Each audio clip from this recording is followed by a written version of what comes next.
Welcome back. I'm Kat Davidson. The program is called Frank, and the guests are telling you frank tales of real things that happened in real life. Both of them, however, are cardboard cutouts of men.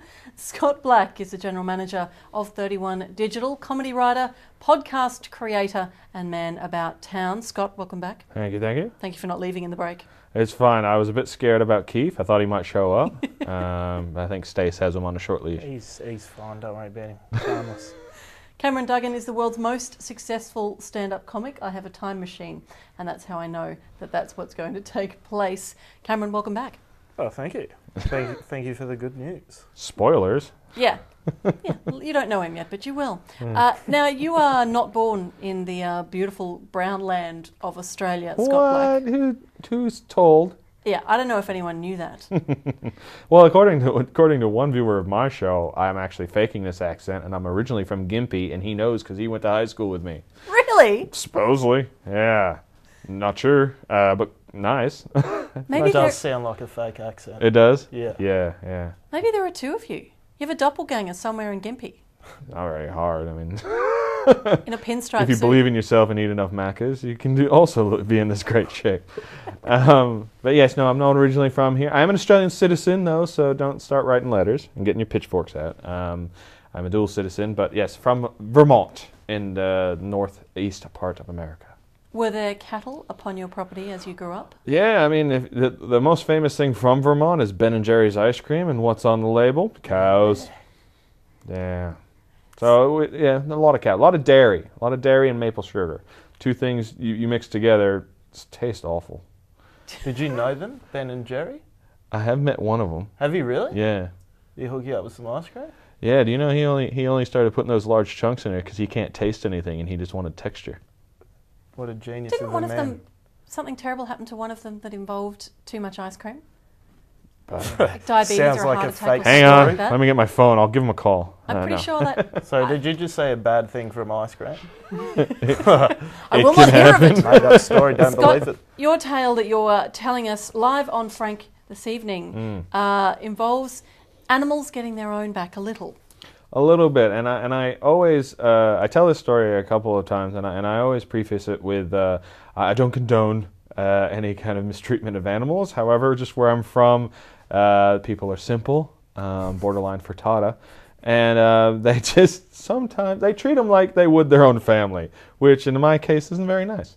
And Hence the move to Australia. yeah, it's more of a legal thing. I was booted out for not hitting my own kin. It's farm life, so I preface it with that. It's no malice, it's just stupidity. Tell me what happened. So I grew up on a farm. We had dairy cows, we had all that kind of thing. So a lot of my youth was cleaning out the stall behind the cows, which is a little cement trough for all the poos and the wees. So as a young lad, we would dodge flying poos and wees as the cows were being milked and occasionally get kicked. But that explains a lot, really, about me. But my dad always had all these delusions of grandeur, and he always thought he would get and one of the big romantic images was getting the big Clydesdale horses, pulling the plow through the field, the dust flying, and all this kind of Did stuff. you grow up in the late 18th century? Yes. We didn't have running water until I was 20. But so he always wanted horses to help plow the fields, because we did have crops and corn and potatoes and stuff like that. But he wanted this big horse, so he went out and spent a lot of money on this horse. And Was it like a tractor amount of money? Yeah, you could have gotten a tractor for this. It was about $3,000. And in about 1988 monies, that's, 10 million plus inflation. That's it, I'm old. So he got this horse, brought it home. Had it for maybe 6 hours in total before it tried to kick him. Obviously, this horse was a good judge of character. Horse is going to kick, man. He's going to kick, and he went right for my dad, who's, so Dad did the logical thing. Went into his truck and got his shotgun and shot the horse. Shot it all the way dead? Shot it? Shot it dead. Yeah, that's what you get for trying to kick the old man. Was this as a lesson to you children, do you think? Clean your room or you'll get it like the Clydesdale?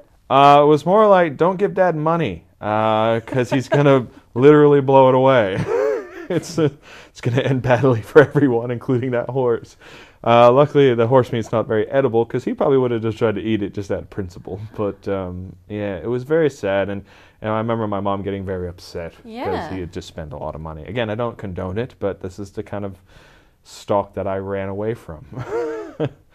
Was it difficult for you living on a farm and having to eat the creatures that you knew?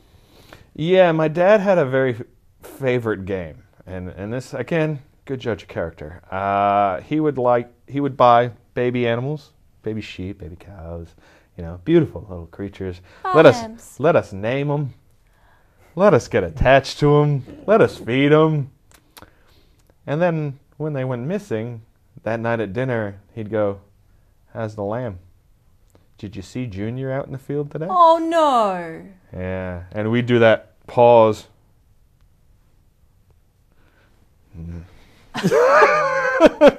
Junior tastes delicious.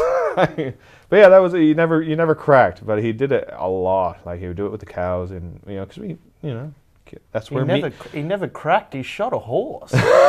We never cracked. Oh, you because we were worried we would get shot. Yeah, right. Okay. This one's defective. He cried. Come on. Yeah. Are any of the members of your family now vegetarian? I don't know. I don't really talk to him much. No, I don't think so. I'm definitely not. I think it's one of those things. I think where a lot of people have become so desensitized to farm, and they've become so desensitized to where meat comes from. It's like it comes from the shop, and it's beautiful. Like as you see, it's beautiful. You get to see it in a state where it's not that pretty. And we used to have our own sheep, our own lambs and things, and do the business.